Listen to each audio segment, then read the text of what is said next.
What's up, y'all? Strong Master Lee. And Lulu. All right, y'all. We're going to be finally checking out Simon and Garfunkel with their song, The Sound of Silence. We listened to this song with I don't know how many different artists now. Right. And I would say it's probably one of those songs where if you nail it, it becomes like all-time best cover. We've seen it now with Disturbed. We've seen it now with Forestella. Like, so many people see it. It brings you to tears. It's emotional wrenching. Yes. But people have said this particular version from them is just unlike anything you've ever heard. And it's just like the purity of their voice. And I don't know if it's as emotionally wrought, if you will, but Simon and Garfunkel's distinct voices are just amazing. And this is live?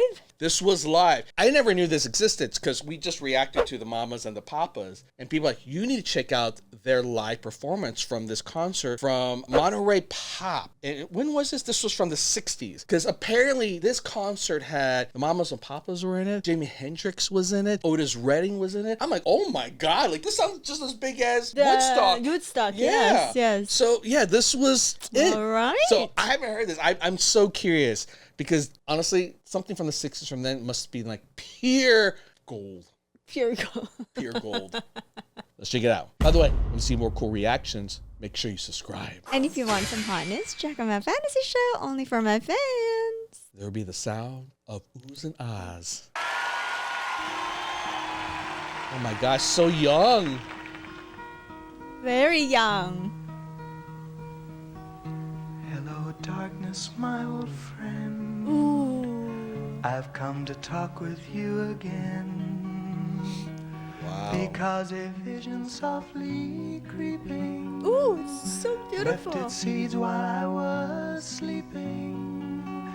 And the vision that was planted in my brain still remains within the sound of silence. It's just unlike anything you ever hear. It's so I'm speechless. delicate. I don't think I've ever heard them like this either. You know, the thing is, like, Paul Simon went on to have a very illustrious career, but Art, that voice he has here, I know. Very soft and it's clear. so pure. And pure. It's a gift. Yeah. Wow. In restless dreams I walked alone, narrow streets of cobblestone, 'neath the halo of a street lamp. I turned my collar to the cold and damp, when my eyes were stabbed by the flash of a neon light that split the night and touch the sound of silence. And in the naked light I saw 10,000 people, maybe more. People talking without speaking, people hearing without listening, people writing songs that voices never share, and no one dare disturb the sound of silence. Fool, said I, you do not know. Silence like a cancer grows. Hear my words that I might teach you. Take my arms that I might reach you. But my words, like silent raindrops, fell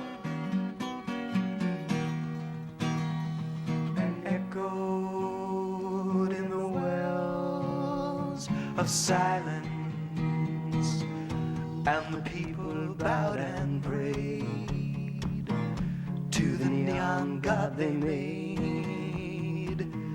And the sign flashed its warning in the words that it was forming. And the sign said the words of the prophets are written on the subway walls and tenement halls, and whispered in the sounds of silence.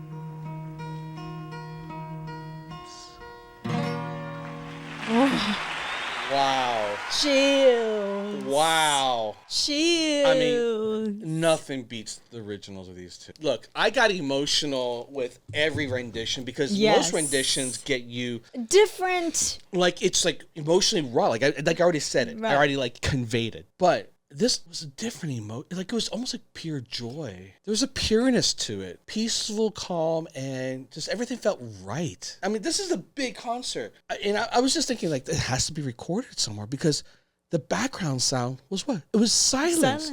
Not one person was making a sound, and then you hear the claps in the end. It makes you like that's when you realize they had the whole place captivated. Wonder how big this place is. Like you literally cannot see anybody. I guess they were the nighttime performance, and just the spotlight on them, though. Yeah, so that's why that you makes just the big can't difference. see. But I think it must be nighttime, right? Because it's so freaking dark.